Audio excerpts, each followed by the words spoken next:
Good afternoon. Welcome to the Carnegie Endowment. My name is Michelle Dunn. I'm from the Middle East program here at Carnegie. And welcome to this event on Egypt's transition and security reform. I want to start by thanking the Project on Middle East Democracy, our partner in this event, and the Open Society Foundation for their support of a series of events with guests from Egypt that POMED and Carnegie have been doing together. This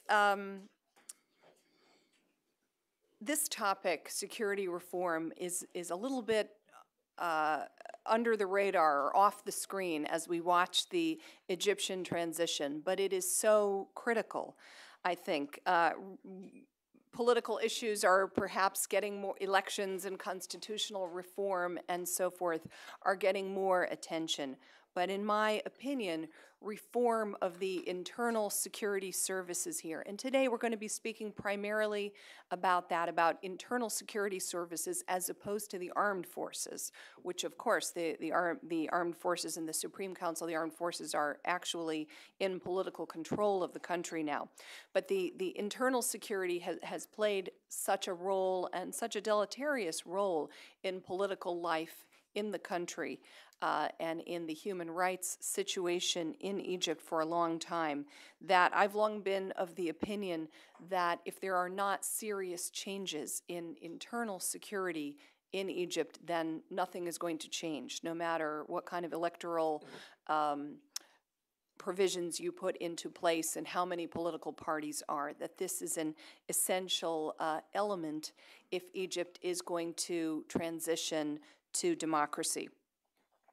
There have been a lot of security problems in Egypt recently. We've been hearing about sectarian problems between Muslims and Christians, and also a general sense that crime is rising. And there is a growing sense of concern in Egypt and of public dissatisfaction and questions about where are these security threats coming from. And I think you'll hear today in our discussion some different explanations of what is going on. Is it simply the post-revolutionary confusion? Or are there forces at work who actually are deliberately creating security problems for political reasons? That will be something we will discuss.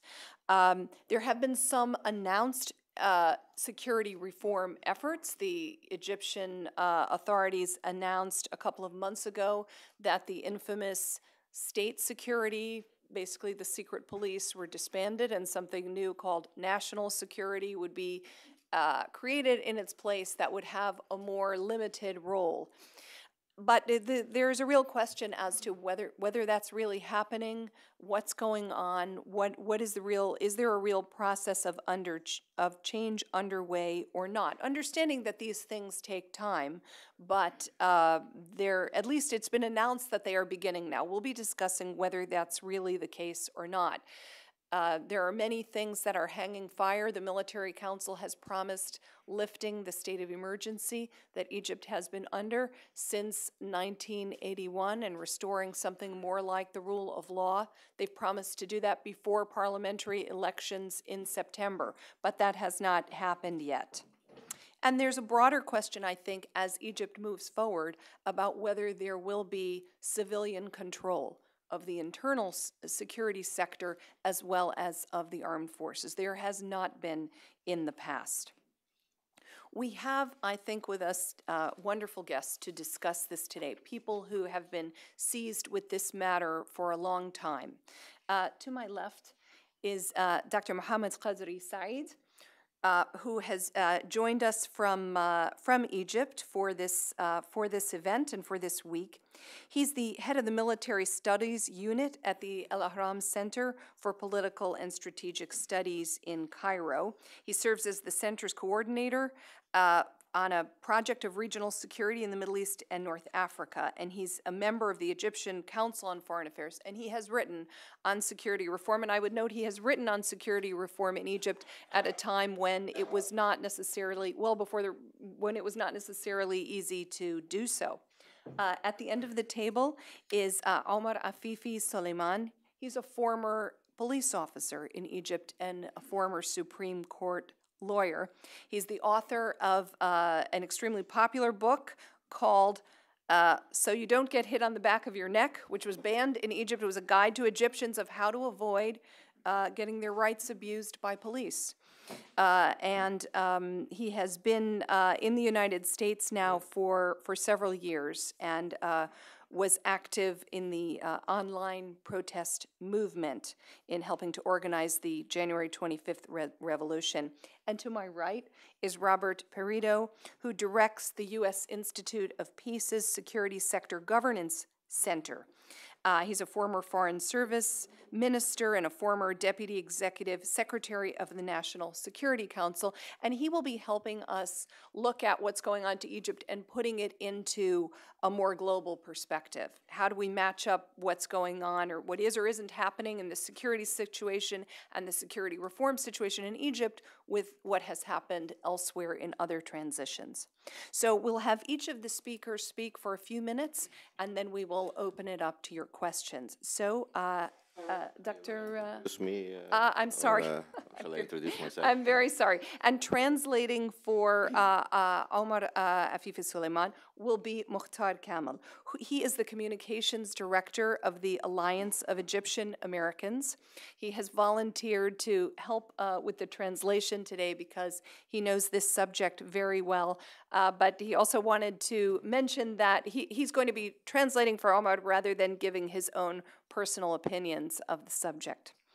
Okay, so let's begin with Dr. Qadri, please. I would like at the beginning to thank Mr. Stephen McInerney, Executive Director of Project on Middle East Democracy, and Professor Michelle Dunn of the Carnegie Endowment for inviting me to this event. It is very important to me to talk about it. It is in this distinguished presence of specialized people, and to explain how Egypt looked to security sector reform as part of its vision for future democracy in Egypt. Egypt history was always existing, especially in the last 60 years. There was always a lot of transitions, and this transition have different phases. For example, from kingdom to republic, and from socialism to private economy, and from war to peace with Israel. And now we are coming to another transition, is how to go to full-fledged democracy in Egypt, and also how to deal with security sector reform if we believe in democracy. Democracy is a very important sector. Without it, you cannot go without having security in Egypt.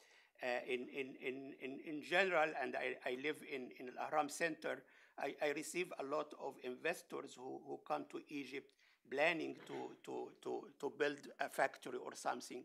And the question number one, he asked about the police, and he asked how the people treated in the police stations, and also he asked about the role of the military in Egypt.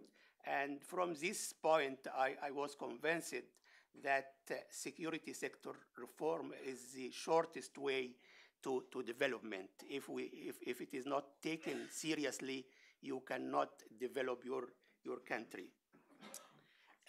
To be short, I think this is now said and done by the Military High Council in Egypt. They said that we aided the revolution, 25th January revolution, and we are aiming and targeting to build democracy in Egypt. And I will talk about how this will impact on security sector in Egypt. The security sector consists of three basic things. I mean, we have the armed forces, and also the internal forces, and we have also the intelligence, which also divided by outside intelligence and also internal intelligence. These three institutions, we should focus on them if we really will live in a democratic society. There's a number of points which should be addressed if we go in this track. Recently, I published an article in Ahram newspaper. I call it Al-Gesh في زمن الديمقراطية, or the military in time of democracy, how they should behave. And we have a list which I am suggested to be discussed with the military. Number one, what will be their relation with the parliament? We haven't a parliament now, but we will go into election. We'll have a parliament, would be elected in a very, correct way. And the armed forces as an institution, how will deal with this kind of parliament? I think the parliament will have the right to oversight the military not only in money, but also in performance. Egypt, I think, also suffered a lot in 1967 because the performance of the military was not to the right edge. But now I think the people in democratic society will have the right to make some accountability on the military. Number two, we have this emergency law, which is really used badly by both the internal security apparatus and also sometimes also by the military. And this emergency law, there is some promise by the military that this law will be, removed, cancelled before the coming election for choosing, new parliament and new president. This law practically is very bad. It gives authorities to the state to arrest anybody for any reason. We have also the relation between the military and the media, and in many levels, secrecy was always there.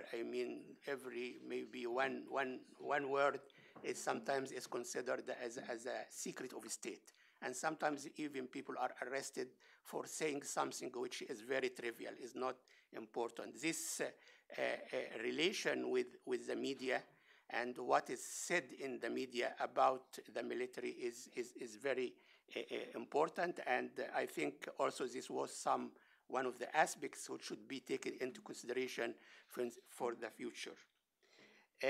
We have also a lot of talk about the military economy. That the military has its own economy, its own industries, its own money. And this is one of the questions which is always repeated when the people come to my office asking if really the military has its own economy. And I try to explain to them that this is not exactly as you said, but it is a topic in a way which should be discussed in the media, by the people, and I think it is one of the aspects which I am sure personally that there is no military economy, but as it is said in public, we should have the right also to put the people in perspective and to explain to them the real situation. We have also this perception of the people about the armed forces, how they see the armed forces. And this is reflected by many means. Part of it is coming in the culture itself. And it was at certain time, maybe some of the Egyptian here know that there was a series of films that about the Egyptian army. It takes some sort of comics, but in the same time, it was Ismail Yassin. This was very famous actor, and there is a film about the Navy, another film about the Air Force, and of course this is all stopped from long time. And I think the society should also have its own perception about what is going on inside the military. Also, the accountability and the oversight of the parliament. This is also a very important point, which I think we'll start to exercise it with the new parliament. The last thing is that the military and governance, and there was some tradition that number one, that the military should be represented inside the cabinet by a number of ministers, and also the governors of the governments also share of it is given to the military, and another share for the judge, and so on. We faced a problem recently in Kenya, for example, that the people, one of the governors in Egypt, in Upper Egypt, here the people refused the governor nominated by the state the higher council, the military higher council. And there was a big problem. And recently, maybe this week, there is some news in the newspaper. They said that governors in the future will be elected directly by the people. And this is, it seems, also approved by the military council. All these points, I think, are important. Plus also this issue of performance. I mean, Egypt is not only defending its country, it has regional commitments and performance, which is coming from training, from education, from a lot of things. I think it is important to be taken into consideration for the future. Thank you very much. Thank you, Khadri. I thought that was interesting. In particular, that you're expecting parliamentary oversight of the military. Maybe we can talk about later if that would include oversight of the military budget and transparency of the military budget, which would involve these military industries and so forth. But now we'll move to Alma Afifi Suleiman. Thank you. بسم الله الرحمن الرحيم. في كتير معتقدين ان الثورة المصرية انتهت ولذلك احنا بنبتدي في عملية البناء، لكن في الحقيقة ان الثورة المصرية لا زالت مستمرة طالما لم تحقق اهدافها كاملة، ولا يزال النظام. There are a lot of people who think that the Egyptian revolution has not been completed yet, which is normal. And this revolution should continue and will continue as long as its objectives have not been realized yet, because whoever is governing today is an extension of the Mubarak regime. And those individuals were chosen by him. وهم امتداد طبيعي. المجموعة الحاكمة دلوقتي بما يسمى المجلس العسكري هي امتداد طبيعي لحكومة مبارك. احنا هنتكلم على الموضوع الحالي دلوقتي، هو عملية الانفلات الأمني اللي هو بيهددوا بيه الناس، بيخوفوا بيه الناس. الانفلات الأمني وهنجوع بعد شوية. Right now, I'm gonna talk about the lax security situation in the country, and it seems that there are some entities or some sources that are threatening people with such insecure situation in the society in general. هل في انفلات أمني حالي؟ وهل هذا الانفلات مصطنع ولا ده نتيجة للثورة؟ ده سؤال مهم. Is it really security laxity? Is it really manufactured, or this is natural, or a combination of both? And this is what I'm going to touch on briefly. الانفلات الأمني الحالي هو انفلات سياسي، انفلات أمني سياسي مصطنع. طب مين اللي بيصطنعه؟ المجلس العسكري وبقايا النظام السابق. Now, I do believe that it is overwhelmingly manufactured, and the manufacturer here is the Supreme Council, the military Supreme Council. هما بيخيروا الناس بين حاجتين، يسرقك يحرقك. They are giving people a choice either to rob you or to kill you or to injure you. المشكلة الأمنية عندنا تتلخص في حاجتين، البلطجة، نظرية البلطجة أو ما يسمى بالبلطجة. الحاجة التانية اللي هي الفتنة الطائفية. There are two manifestations of the security laxity in the Egyptian society. One of them is hooliganism, and the other one is a sectarian conflict that we have seen recently escalating. طيب الدليل اللي أنا بتهم المجلس العسكري وبقايا النظام، إيه دليلي؟ لازم أقدم الدليل على كده. لو نفتكر في ثورة 25 يناير كان المسلم والمسيحي في الميدان، لم يتعرض مسيحي واحد إلى أي أذى. What is my proof of what I'm trying to say, accusing the Supreme Military Council of manufacturing this? The proof, or one of the important proofs, is the revolution itself, which started in January 25th, as there was not any sign of sectarian conflict in the Liberation Square. Both Muslims and Christians coexisted very harmonically.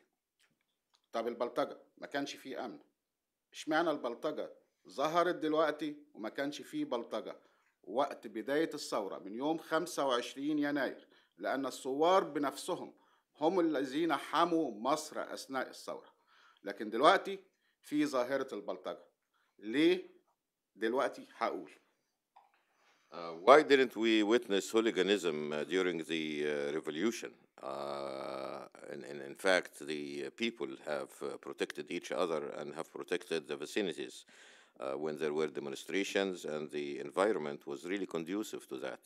However, it didn't happen, and right now I'm going to explain to you why it didn't happen at that time. لأنهم عايزين من الآخر ما يتخلوش عن السلطة اللي موجودة في إيديهم دلوقتي، أو يجيبوا البديل لمبارك بس يلبسوه بدلة جديدة، لكن هم عايزين يحافظوا على الإيكونومي اللي سيادة اللواء قال عليه، إن الجيش بيتحكم في أكتر من 30% من اقتصاد مصر عن طريق الشركات اللي بتشتغل، وتحول العسكري المصري من مقاتل على الجبهة إلى راجل بيزرع وبيعمل حلاوة طحينية. Basically, there was no incentive during the revolution for hooliganism. However, there is an incentive for the military ruling class right now to either to spread that or to turn to look at the other side while it is going on. Basically, the army controls about 30% of the Egyptian economy, as the general hinted to before. And based on that, they would like to maintain their vested interest in controlling the society. Now, the Egyptian soldier has been transformed from a fighter into a peasant or a laborer or something like that, that is not consistent with the with a professional fighting force. احنا جايين نتكلم عن إعادة أجهزة الأمن وأجهزة الشرطة مرة تانية وتقويتها. لازم نفرق بين الأمن السياسي والأمن المركزي والأمن الجنائي. احنا محتاجين نعيد الأمن الجنائي حاليا وبأقصى سرعة. Now that we are talking about the restructuring and reform of the security apparatus, I would like to distinguish in between three elements of security, basically the security apparatus here, meaning the police. There is the political security, and there is the central security that's in Egypt, of course, and there is the criminal security. لو احنا فكرنا ان احنا عايزين نرجع الامن المركزي دلوقتي بطريقته اللي كانت وبالنظام اللي فات، يبقى احنا عايزين نسيطر على الثورة التي لم تكتمل بعد بالقوة البوليسية وتساندها القوة العسكرية. If we, now that the central security has been, I mean, the people in Egypt has been told that the central security has been abolished. However, if we think of it returning back, the obvious meaning of that would be this is for the purpose of controlling the society and controlling the momentum of the revolution through police force supported by the military. ضباط الشرطة في مصر، وأنا واحد منهم، واحد يعني زميل ليهم وعلى علاقة كاملة بيهم، خدنا قرار لن ندافع عن فساد سياسي مرة أخرى. اللي بياخد قرار سياسي خاطئ يستفز مشاعر الناس يتحمل مسؤولية قراره. اللي يشيل قربة مخرومة تخر على دماغه لوحده. يعني لما الحكومة تاخد قرار إن هي تجيب محافظ على غير إرادة الشعب، مش هنقف نواجه إرادة الشعب مرة تانية. إحنا مع الشعب وحنظل مع الشعب، مش ضد إرادة الشعب. I would like to tell you that police officers in Egypt have taken a particular decision, which is never to stand against the people, and in order to protect political corruption. I have taken this position as an ex-police officer, and some of my colleagues in service have taken this position also. Now, he's referring to an Egyptian proverb saying that if anybody carries a jar of water and the jar of water has a hole in it, so the water will spill over your own hair, meaning that whenever you take a wrong decision or you do something wrong, you bear the responsibility for it and you will be ultimately held accountable for it. هدي مثال صغير. امبارح حصل الإفراج عن 3 في منتهى الخطورة: فتحي سرور، زكريا عزمي، سوزان مبارك. Yesterday, 3 corrupt people were released. Now, Fatih Sroor, who was the chief of the parliament, Zakaria Azmi, who was number 1 in the bureau of the President Mubarak, and his wife, Suzanne Mubarak, the 3 of them were released yesterday. المطلوب إن الشرطة تطلع تضرب الناس في الشارع نتيجة القرار الخاطئ. Are we going to have the police go out when people demonstrate against such a strange decision to release these guys? Is the police going to hit the people and use force against them in order to stop demonstrations? في مليون واحنا قاعدين دلوقتي في ميدان التحرير، مش مفروض ان احنا نضربهم، المفروض احنا كشرطة نحميهم، لكن هو لازال بيمارسوا نفس الممارسات الخاطئة السابقة. Right now, as we speak, there are a million people demonstrating in the Liberation Square in Cairo, and protesting against this particular decision. And the police should not really try to liquidate or try to disperse them. The police should rather try to protect them. طب ازاي نعيد الأمن الجنائي؟ الأمن الجنائي اللي هو قتل وسرق. الشرطة مهمتها الأولى هي حماية أمن المواطن في الشارع والبيت ضد الجريمة. إزاي؟ أنا هقول بس نقاط أساسية كمقترح. يعني أولاً لابد من توجيه جهود الشرطة بالكامل للعمل في الأمن الجنائي وليس في العمل في الأمن السياسي، لأن على مدار 30 سنة الشرطة مهمتها الأساسية حفاظ على كرسي السلطة، على حفاظ على كرسي مبارك. ده لابد من تعديل هذا المفهوم تماما، والدليل على ذلك أنه غير اسم كلية الشرطة إلى أكاديمية مبارك للأمن. Basically, the police function should be only focused on the criminal part of it. The police should protect the people against crimes, whatever it is. rather than focusing most of the energies of the police in order to protect a particular political regime, especially if it is corrupt. Now, for 30 years, the police have been used as an apparatus in order to protect the chairs of power and authority in the country. And one proof of that, even symbolic, that under Mubarak regime, they have changed the name of the police academy to the Mubarak Academy. الشرطة عندنا بتشتغل كل حاجة، من أول الدفاع المدني للجوازات للأحوال المدنية. لابد من تخليص الشرطة من هذه الأعباء اللي مش بتاعتها علشان تتفرغ للأمن الجنائي اللي هو أمن المواطن. Also, the police used to be used for other functions that are not really into the core function of the police, such as immigration, issuing visas, supervising certain personal laws, and so on and so forth. And that should be cancelled, of course. I mean, police officers who are graduated from the police academy should not be wasted in such work. كل القيادات الداخلية دلوقتي اشتغلت مع حبيب العدلي لفترة 14 سنة وهم تلامذته، فكيف يكونوا هم الآن قادة وزارة الداخلية؟ لم يتم التخلص من أي فاسد.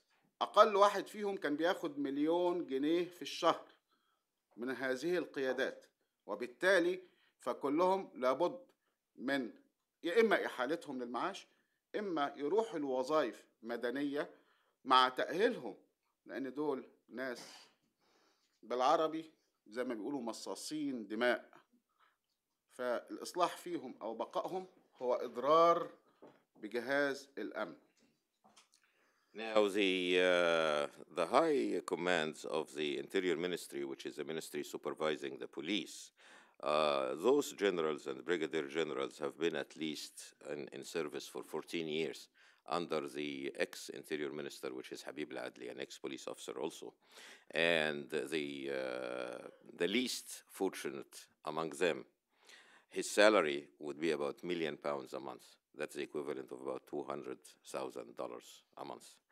And certainly those people have vested interest in the old regime. And therefore, if you want to reform, you have to remove these people from the higher echelons of the decision-making in the police.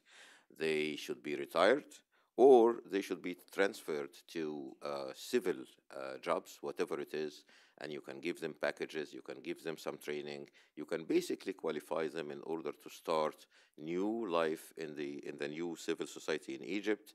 Those people, I would like to call them vampires, as simple as that. لابد من تعيين الخريجين من كليات الحقوق وكليات الشريعة والقانون لضخ دم جديد في وزارة الداخلية، وناس دارسة للقانون ومؤمنة بحقوق الإنسان بالفعل، لمساعدة الضباط الحاليين بعد ما تتخلص من جزء من الفاسدين منهم. Now that you are going to have some sort of cleansing within the ranks of the police, you can use newly graduates from the schools of law in the country, the schools of religious jurisprudence, and give them short training in order to play supportive roles in helping the core police force. Those people, because they are young, they are the sons of the revolution, and because they are newly graduated, they are much more familiar with human rights and with how to respect the law and so on. And those people can be of great assistance to the core of the police officers who are not going to be in the cleansing process. محتاجين 3 شهور تدريب بس. الشرطة يعني ما فيهاش أشياء معقدة ولا حاجة. ما دام معاه ليسانس حقوق هيتدرب من شهر ل3 يبقى ضابط شرطة موجود في الشارع ويكلف بالأعمال البسيطة زي الحراسات والأشياء البسيطة في الشرطة. الحاجة اللي بعد كده تحسين أحوال ضباط الشرطة المالية. ضابط الشرطة في واحد بياخد 1,000,000 جنيه في الشهر، واحد بياخد 700 جنيه في الشهر، وهو ده اللي شايل أمن البلد على كتفه. إزاي يبقى الضابط مش لاقي ياكل؟ Correct. Those guys, the newly graduated people, I suggest that the training for them would take from 1 to 3 months, because it is not really rocket science. Since they are carriers of a bachelor's degree in law or whatever it is, they would be able to absorb the training very easily during this relatively short period of time. They will perform relatively simple functions such as guarding banks, schools, or whatever it is, and we have to qualify that also. Concerning the police officers, we have to improve their salaries so that they wouldn't have incentive to be bribed. And I give you an example: the higher ranking police officers, one of them, as I said before, would have his salary at 1 million Egyptian pounds a month, while the lower rank would have 700. And of course, the difference is clear. لأن الوقت خلص، هقول 3 نقط بسرعة ويبقى عندنا فرصة في الأسئلة. إفادة بعثات للتدريب العملي لضباط الشرطة في الدول اللي بتحترم القانون ويمارس عمليا في المكان. الحاجة التانية الرقابة القضائية الصارمة على البحث الجنائي وعلى الأمن الوطني اللي أو الأمن الدولة اللي بيسموه الأمن الوطني. تكوين مجموعات للرقابة الشعبية على مستوى كل قسم أو كل دائرة. وأعتقد يعني طبعا الوقت مش هيسمح بكل الأشياء. All right. Since time has, there is shortage of time right now, I just will conclude by saying that I have 3 recommendations for training the police officers and changing their behavior. Number 1 is to send them for training in democratic countries, preferably in the West, and the training should be practical training, meaning that the police officer, the Egyptian one, would stand aside with the American counterpart and go to the street with him and watch how the American policeman works. Number 2 is judicial monitoring and surveillance. It should be firm. And number 3 is to form popular committees among people in order to participate in the monitoring of the police work. And thank you. Thank you.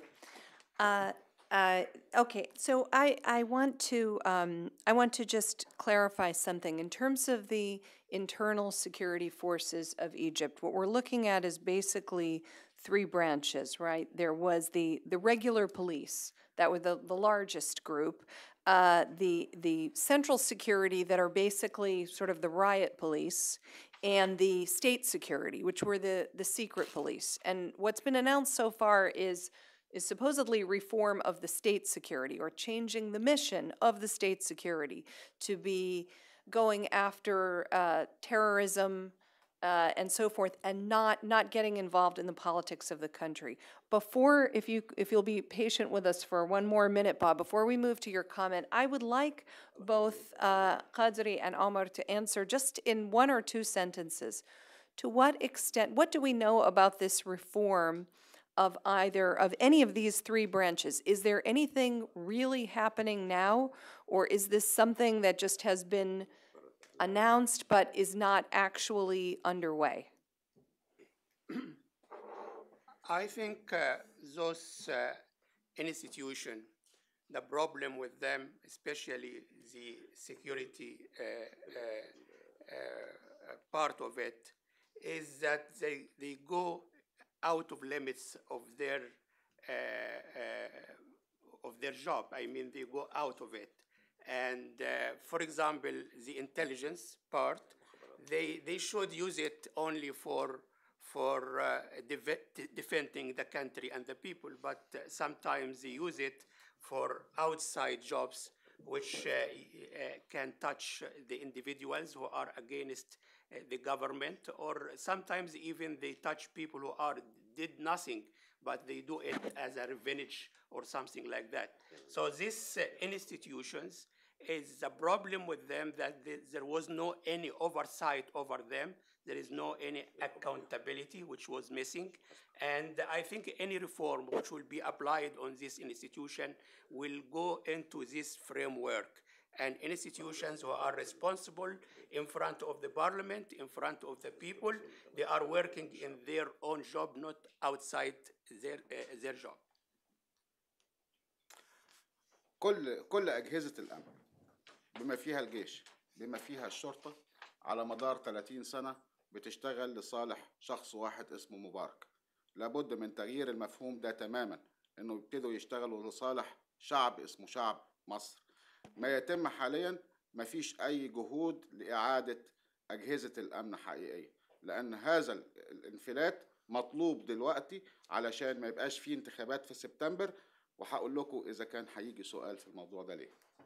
All the army and the police forces have been working in the last 30 years only for Mr. Mubarak, not for Egypt. And right now, obviously, this should change, that those guys should work for Egypt.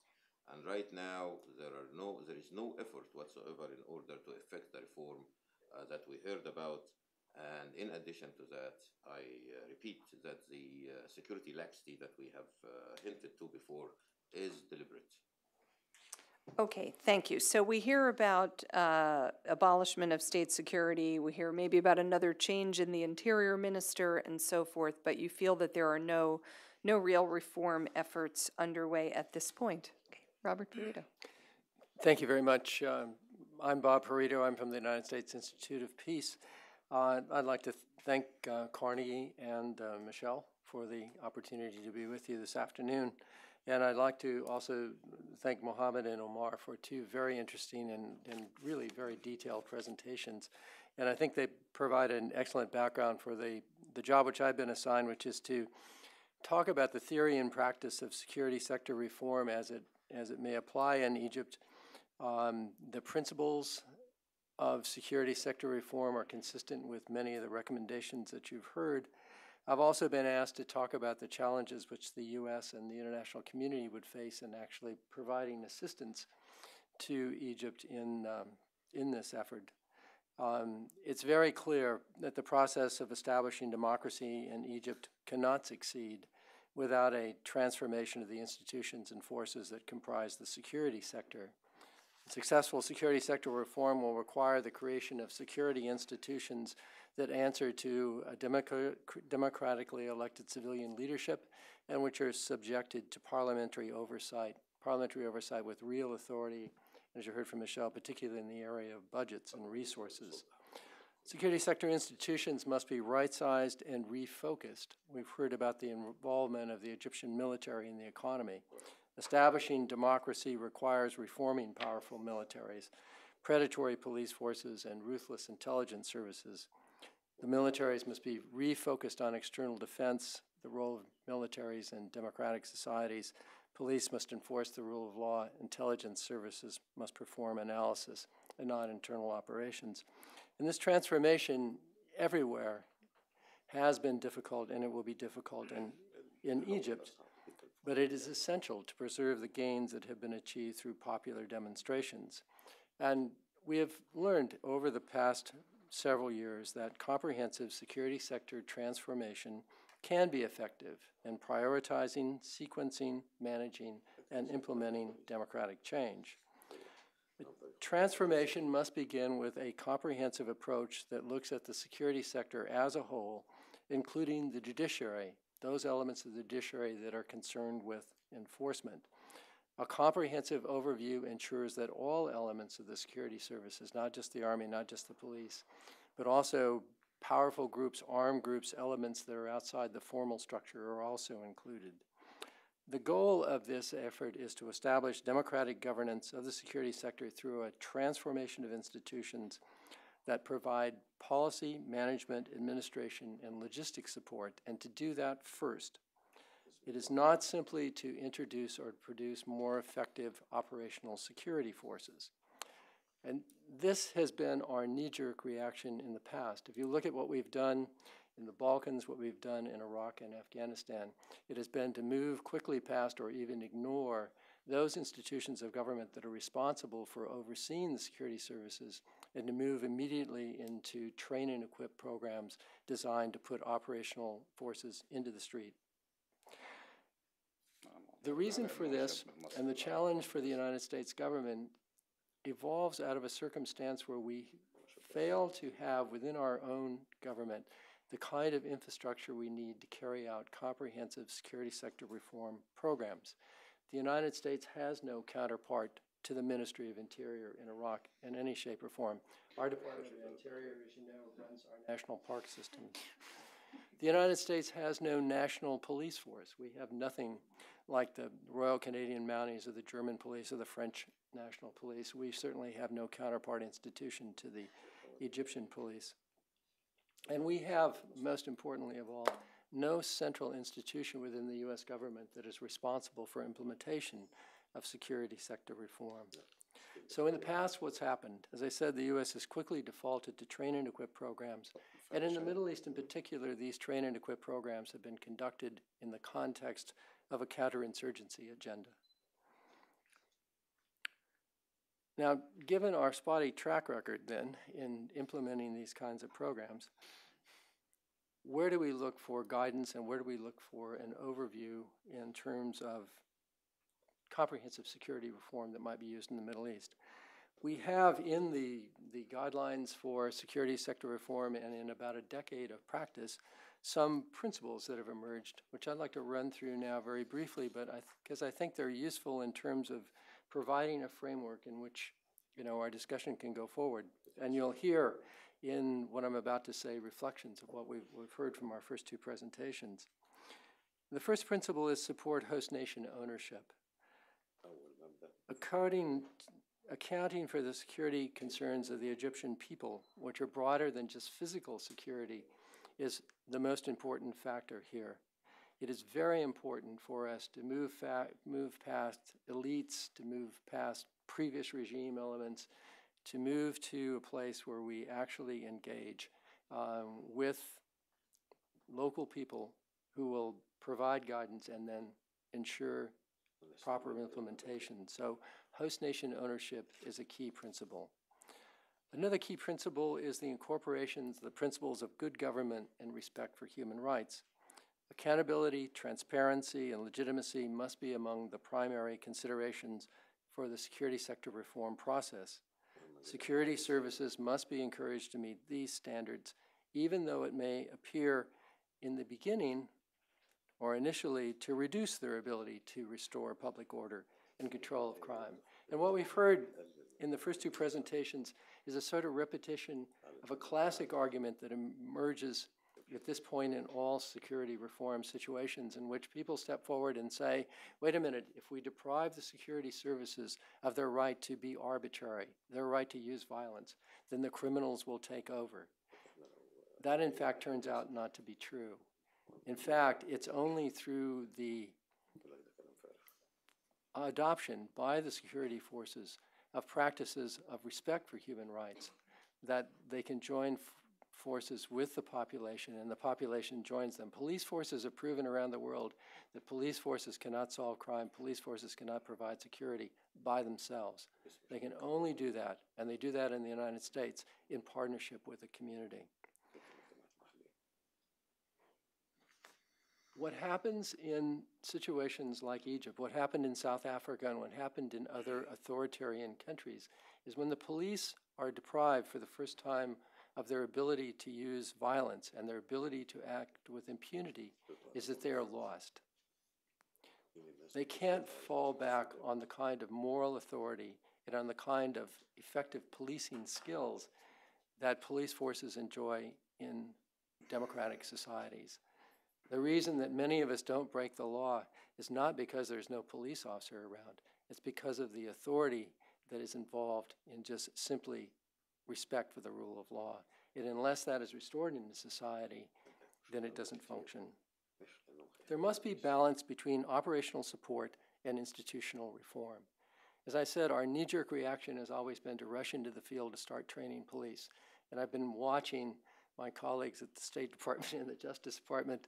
And, you know, for the first time, I'm really encouraged because I've been meeting with people at INL at State, and they said, you know, we just sent out an instructional cable the other day to our embassies, and we've asked them not to come back and recommend the usual train and equip programs, but to come back with recommendations for security sector reform, a comprehensive approach in these societies. And I just met yesterday with a team that came back from Tunisia, And I said that, you know, they had spent most of their time not with the Interior Ministry, but with the Judicial Ministry, looking at justice first rather than, you know, the police. So I think this is a positive step, but it's essential that we look at institutional reform. What are the institutions that control the security services? How do we reform them, make them democratic, make them responsive, and make them efficient before we move on to simply putting people through brief training programs, handing them a weapon, handing them a badge and a uniform, and putting them out on the street? It's very critical that we link justice with security.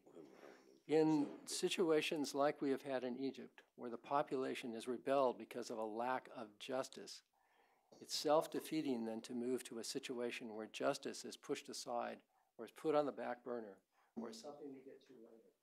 It's very critical that we don't make the same mistake that we made in every one of these programs, starting back with Haiti in '93, which is we train the police, we do a very commendable job of that because we can do it very fast, and then we look around and we realize that all of the prisoners that the police arrested have no jails and no courts, and we have a big problem on our hands. And so it's very important that we take a comprehensive approach. It's also very important that we focus on fostering transparency. We've already heard about the problems with secrecy and the importance of creating transparency in these agencies, which in the past have operated behind the screen or with impunity. And one thing that often happens when we go into these programs is that we end up, rather than promoting this kind of transparency, which requires time and which requires patience and requires bringing institutions out, and also requires creating links with civil society and involving a wider audience, we fall prey to the pressures of deadlines that we impose upon ourselves because we have to get this program done in the fiscal year or in the next 3 months or before the money expires, or we bring our own set of normative goods and bads and standards to bear, and we try then to oppose them on people who don't react well because their standards, while equally valid, are simply different. And finally, there's a basic guideline for security sector reform programs, and it's very simple. It's 3 words: do no harm. We have to be constantly aware of second and third order consequences to our actions, and we have to think long term. I think that one of the things that's happening, as I've heard from various people, is that Egypt, Tunisia, and other transition and transformation states are being overwhelmed by delegations. You know, you get 15 minutes, and then the Danes are outside, and they get 15, and then the Norwegians, and so institutions within these societies are being overwhelmed. There's a kind of sequencing going on in Egypt, as I understand it. There are things that need to get done: the constitution, elections, creation of a legitimate government, before Egypt and other countries are really ready to begin this process in a very, very serious way. And people will say, wait a minute, we got to get there before the bad guys do, or we got to get there and head off the worst. But in many respects, experiences have proven out over the last decade that giving countries time to establish their own legitimate leadership and their own legitimate governments then creates a better opportunity for the international community to come in behind people that can really make decisions and begin to work to make substantial change. So those are my words of whatever, wisdom or whatever. Thank you.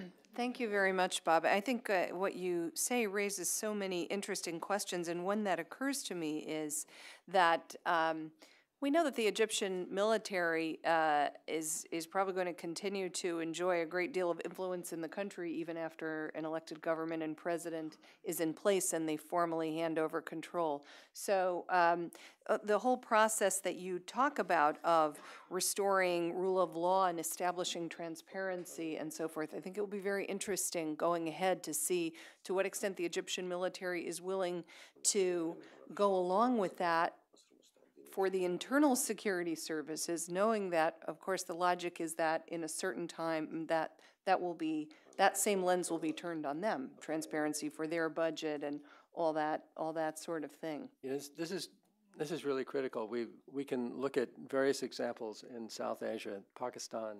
I was just in Bangladesh a couple of months ago, where the army is the state, And unless this transition is managed and unless this transition occurs, you're left with a country where the Army is a state within a state, continues to manage its own budgets, its own resources, and continues to go its own way, kind of regardless of civilian government. So this may be the most difficult question, given the strength of these institutions, but it's essential. And you really don't get to a reformed Army, however, without reforming the police and the other security services. You know, it all has to happen as a package. Okay, thank you. All right, we'll open it up now to your questions. There are some microphones, so if you'd like to ask a question, put your hand up. Wait for a microphone to come to you. Right here, Minar. And if you would, please introduce yourself and your affiliation, and then let me know if there's a specific speaker you'd like to answer your question. Hi, Betsy Popkin from the Public International Law and Policy Group. This is addressed to all of the speakers generally. As you know, in March, protesters stormed the State Security Building, some of whom found in-depth intelligence files on themselves. Have you noticed any change in civilian surveillance since abolishment of the old state security apparatus? And what needs to be done to ensure that the privacy of Egyptian citizens is not violated by the national security apparatus in the future? Thank you. I think we're going to collect a few questions at a time and then turn to the panelists.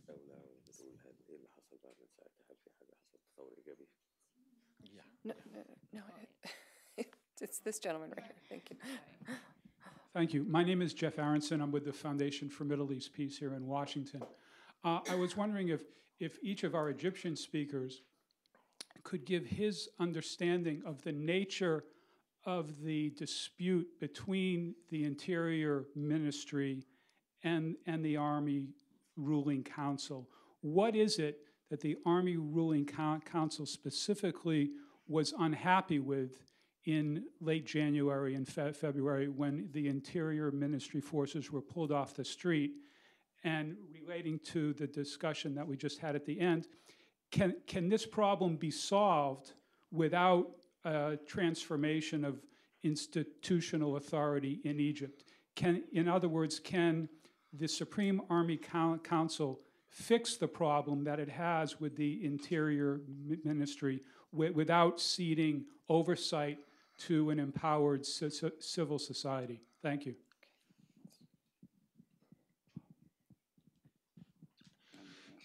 My name is Abdul Wahab Hassan. I'm the president of the newly founded the Egyptians Center. And my question is to Mr. My question to Mr. Robert Perrito. Since one of the elements of the security challenges to us is the sectarian violence, I feel that some elements of the extreme Christians in Egypt are being emboldened by their thinking that America and the Congress is supporting them, and they have conducted blocking highways, attacking people and drivers and even journalists, and also kidnapping converts and using firearms. What is the American policy? Because if any support comes to these extremists, it will be interpreted as America is against them, and it will be complicating the security situation in Egypt. Thank you. Okay, let's answer these questions first, then we'll come back for some more. Khadri, would you like to begin? Yes, I will discuss this point about the dispute between the ministry, the council, and the Ministry of Interior. And if I understood well, with Al-Adli, minister. In fact, at this time, the whole security apparatus was collapsed. There was no any solution to bring them again to the street, and it was even given some instruction to the people themselves to protect themselves, and groups of people in every street and every community, they compose some some sort of community who protect the people and to prevent any problems like that. So there was no any, I mean, misunderstanding. There was the Ministry of Interior at this time, I mean, have nothing to do. I mean, the whole power went home or already divided. Their performance was coming to zero approximately, and there was no any opportunity, I mean, to bring them back at that time. بالنسبة للنزاع بين وزارة الداخلية والمجلس العسكري، بأكد للمرة ال50 المجلس العسكري هو اللي عايز الانفلات الأمني، ودي لأسباب خليني أقولها لك ببساطة. باختصار 4 كنايس وشرطة وجيش مصر ما تعرفش تحميهم ازاي، امال هتحمي مصر ازاي؟ هذا الانفلات مقصود علشان يفضلوا في الحكم، وانا بقولها لك بعد شوية هيتقال مفيش انتخابات واحنا في هذه المشكلة الاقتصادية والأمنية، وبالتالي احنا عايزين راجل قوي، عايزين لواء جيش يحكم مصر، فيبقى المشير يعنان. هي كده. I would like to assert what I have hinted to before, which is that the Supreme Military Council really wants the insecurity rather than the security in the society. As an example, there were 4 churches that have been attacked and some of them burnt. And one wonders how come all the Egyptian police in combination with the army were unable to protect the churches, and if they are unable to protect the churches, how can we expect them to protect the full society and the country? Basically, it is deliberate by the military because later on they will say no elections or we will delay the elections, and they would like people to feel insecure so that people would demand a strong man, and a strong man most probably is going to be a general. المشكلة تتحل ببساطة، بس عندما يؤمن المجلس العسكري إن في ثورة، لكن هو لحد دلوقتي عايز يلف ويدور، عايز يلف ويدور، بيلف ويدور عشان يحتال على الثورة. Now the solution of this problem is that it will be solved automatically when the Supreme Council recognizes deeply that there is really a revolution, rather than trying to go around and try to not steal the revolution, but try to stifle it. What about the question about surveillance? Surveillance by state security intelligence, has that changed since the revolution? حضرتك بتتكلمي بجد؟ ده هو أصلا الشرطة وأمن الدولة هي اللي كانت بتعمل رقابة على القضاء. فحضرتك رقابة إيه؟ ده اللي بيتعين قاضي بيتعمل عليه تحريات من أمن الدولة. يعني اللي بيتعين مدرس في الجامعة بتعمل عليه تحريات من أمن الدولة، تشتغل مذيع بتعمل عليه تحريات من أمن الدولة. أمن الدولة كان جهاز إرهاب للجميع. ده حتى طلع في الآخر إن الحبيب العدلي كان بيراقب سيادة المشير. هو ده الواقع. But what about now, after the revolution? After the revolution. الرقابة ما فيش رقابة، لا زال جهاز أمن الدولة موجود زي ما هو، بس قلع البدلة السوداء لبس البدلة البني. هي من أمن الدولة للأمن الوطني، يا قلبي لا تحزن. All right, basically that he says that this is apparently not really serious if we are talking about surveillance and monitoring the security apparatus, because basically it used to be judges who were supposed to monitor the police. It was the other way around. That was the central security was the one that is monitoring the police, monitoring the judges, monitoring the professors, university professors, lawyers, and so on and so forth. And at a certain point, it has been proven that the Minister of Interior was monitoring the Minister of the Army, who is the head of the security, the military right now. After the revolution, he said that so far there is no monitoring, no surveillance whatsoever. It is just the same old regime, but with a new look. Okay, Qadri, you want to add to that? I am not normally with this, stories, conspiracy theory. There is some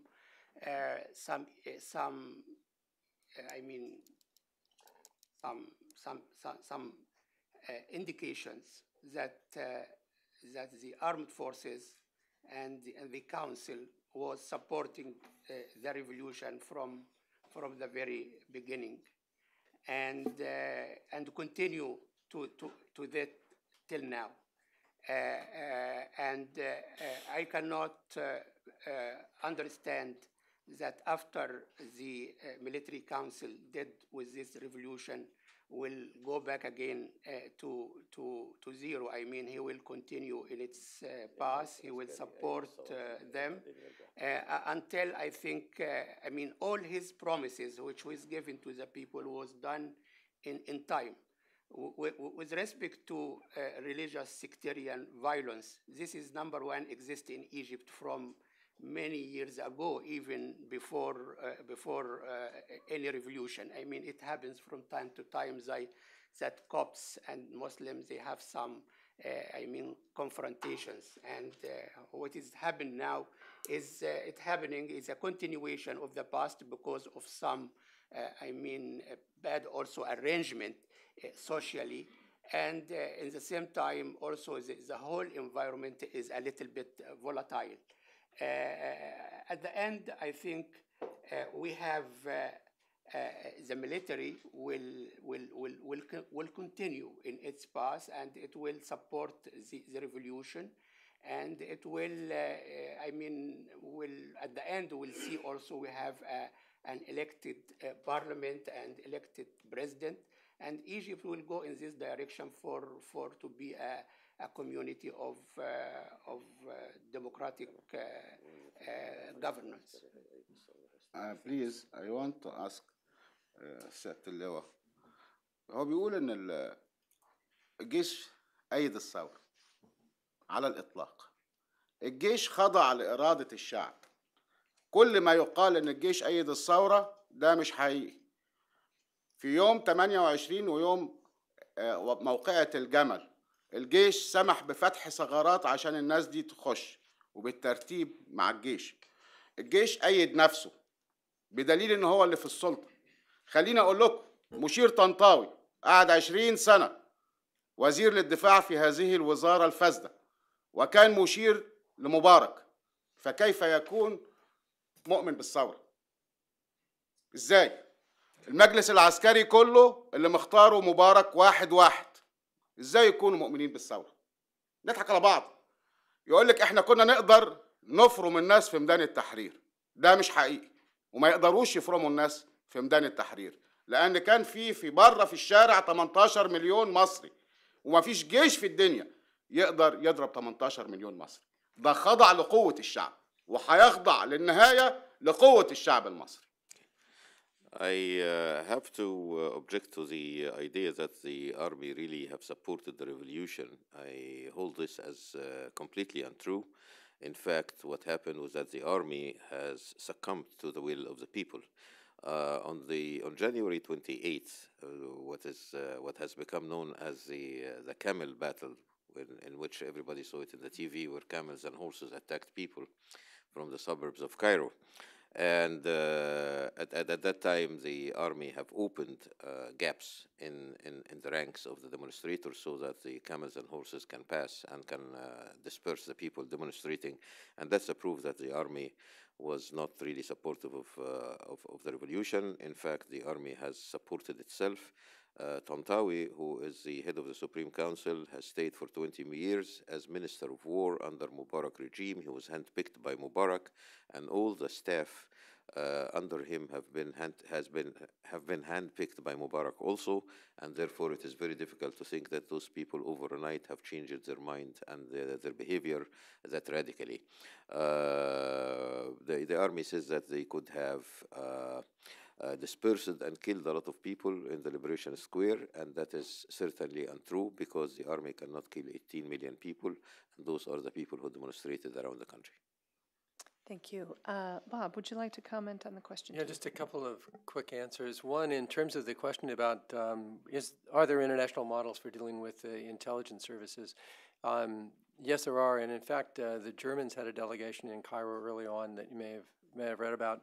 The Germans have extensive experience in terms of their of their history with taking down the Stasi, the East German secret police, and they have come up with a very involved way of dealing with this. My understanding is what they have done is they have placed the totality of the files of the former secret police off limits, but they have allowed individuals to come in and read their own files. And so it's a sort of mix of public and of personal but not public disclosure. In terms of sectarian violence, the U.S. has had a rather bitter recent experience with sectarian violence in Iraq. And so my understanding of U.S. policy in this area is that, on the one hand, we are very much against sectarian violence in any form. We are also very much in favor of the protection of rights of minorities. This is a situation where, as in other cases, certain members of Congress do take the treatment of Christians abroad very seriously. It would seem to me that, if you have a new institution that's interested in dialogue, this may be an opportunity for dialogue, both in Egypt, but also here in the United States on the Hill. It might be time for you to talk to staff. Are they going to hear the other side? Because they are listening only from the Christian side. Are they going to listen to the other side? When you hear somebody, that's all what you know. Well, then they need to hear from you. And so hopefully they'll listen. This lady right here. Thanks. Hi, I'm Jennifer Gulbranson from Freedom House. I have a question for all of the speakers, but from their individual perspectives. My question has to go to the specific issue of torture.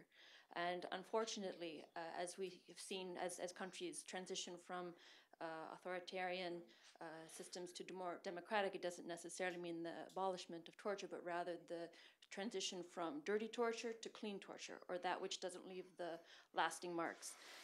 And those marks obviously are required for documentation for the follow-up or the response that many of you talked about in terms of accountability in the courts. So my question is, what are some specific practical ideas that are either being discussed in Egypt or maybe have been discussed elsewhere around the world in terms of preventing torture at a systematic level, not just at the individual level? Because, again, as we know, the people implementing torture are often at the bottom of the ladder of hierarchy, and they're responding to orders that they receive. And then if they refuse, they're simply removed and somebody else is put in their place. So, again, I'm curious about what's being done to prevent torture at the systematic level. Thank you. Thank you. I might agree with some of the question mark raised by Omar about the role of the Egyptian army, but seeing what happened in Syria and Libya, it's fair to say that the Egyptian army have done very well so far. It may not have done the perfect job, but at least it's doing a good job so far. So that's fair analysis to say. Now back to the main subject. I really admire what Bob said and his perspective to the problem. I think that was an excellent perspective that I wish the Egyptian government consider. It's also fair to say that the problem is not only on the security force. I think that's the easy thing to consider, but we should admit that there is a problem with my fellow Egyptians themselves, the people. May I ask if you have a question? Yeah. What do you think, for my Egyptian fellows, what do you think we should do with the extremists on both sides, especially on the Muslim side, what they call in the media the fundamentalist or the Salafist? Because there seems to be a big problem with them, and the government hesitant to take any swift action against them. Okay, we have a question in the back of the room. My name is Sahar Aziz, and I'm with a group of about 30 Egyptian American attorneys in the Egyptian American Rule of Law Association.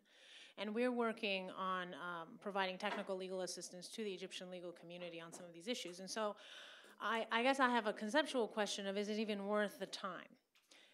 When you're trying to reform the system and you have these very complicated relationships and individuals who are part of the former regime, is it a useful, is it a good use of resources to focus on rule of law, and if so, how specifically do you think it's worth the time to support civil society to serve as a watchdog by giving them specific legal tools such as freedom of information or sunshine laws, so that they can then use those laws to find out what is the Army doing, what is the military, the intelligence service and the police doing? Or is the problem much more complicated than that, and that law is essentially just going to look good on the books, but it won't get any farther than that? Okay, I'm going to take, if there are one or two more questions, I can take them. Okay, I see one behind the lady who just spoke. I'm Julie Taylor from the RAND Corporation, and my question is, you've mentioned a whole laundry list of items, this is for the whole panel, that you think are necessary for real democratic consolidation and security sector reform.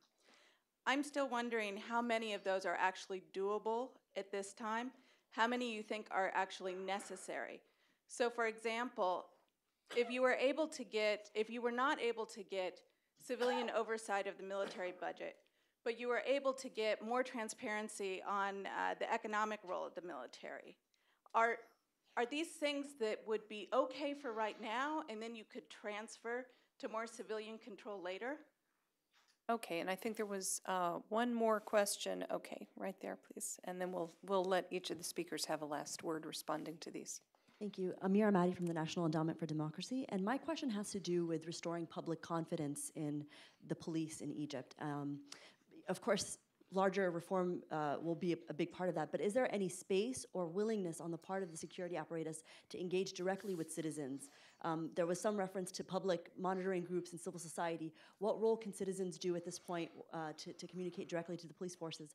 And also, is there a mechanism in place within the security apparatus that allows for direct citizen complaints and internal investigations that could be activated? I imagine it wasn't activated in the past, but is that some form of immediate reform that could be activated at this point? Thanks. Okay, thank you. And you know, perhaps you saw, Amira, there was something I think in Ashuruq newspaper today about this. The Interior Ministry announced that it's partnering with state television to engage with the public and solicit feedback about the performance of the security apparatus. So there is something underway.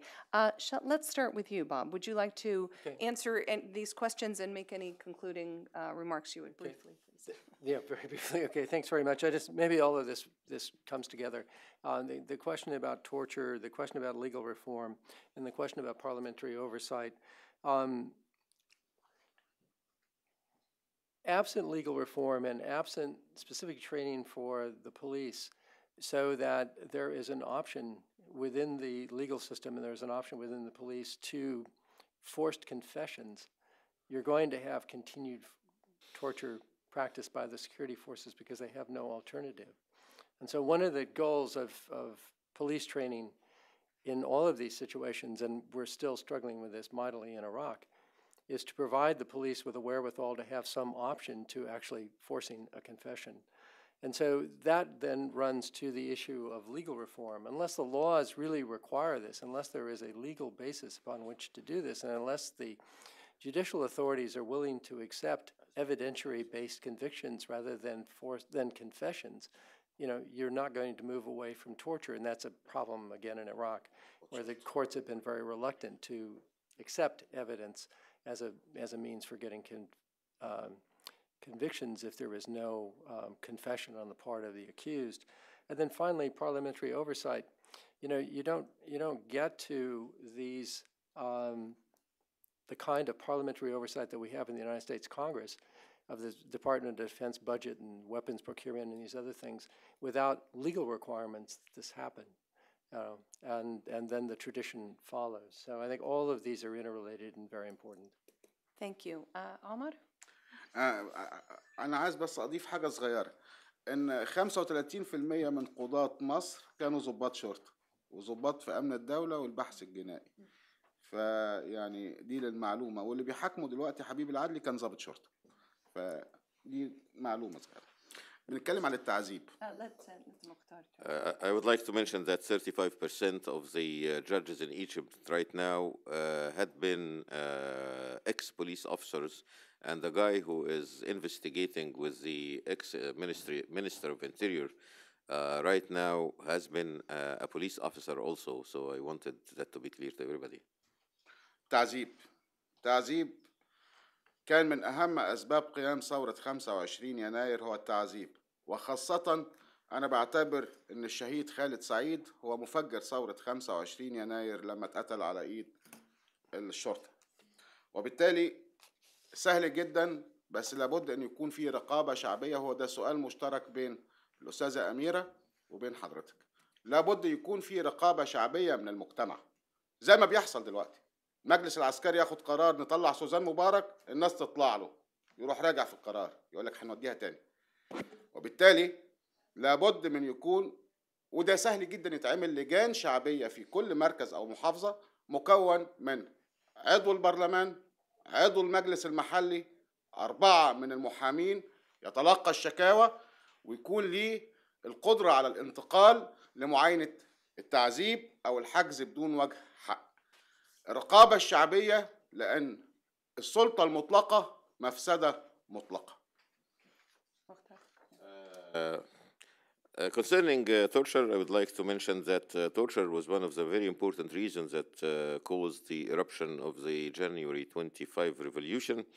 And he mentions a very well-known for Egyptians, very well-known thing that a young man, 21 or 28 years old, I don't remember, who was hit to death. I mean, his head was hit against marble of an entrance of a building. And the guy's skull was really distorted, and that carried a huge emotional charge for all of us Egyptians who witnessed that. So he says that this was one of the examples of torture that caused the revolution. And now the solution is popular surveillance, popular supervision, and this is very important for the society, like what is happening right now. There is a kind of supervision by the public supervision to the some decisions of the military council. Like, for instance, the council has taken a decision to release Suleiman Mubarak, the wife of the president. And if there is public pressure by the people, then the council will withdraw the decision. And that happened several times before during the few months since January 25th. And he's suggesting that this supervision takes the form of committees, popular committees.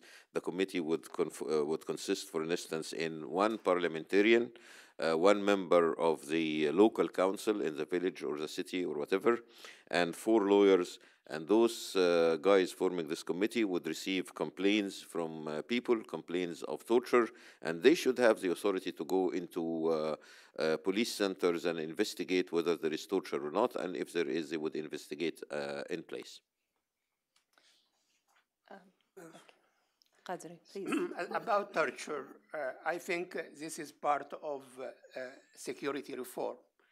Prisons should be under inspection, and the results of this inspection should be given to the people periodically.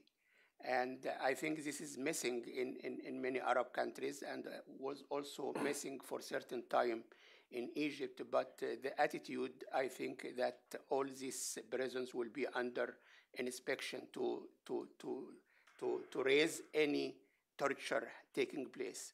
I don't think this will happen, and if it happened now, it appeared in the morning in many sites and also in many newspaper and so on. I mean, Egypt is now very open, and I cannot expect that anyone can risk now by applying torture on anybody.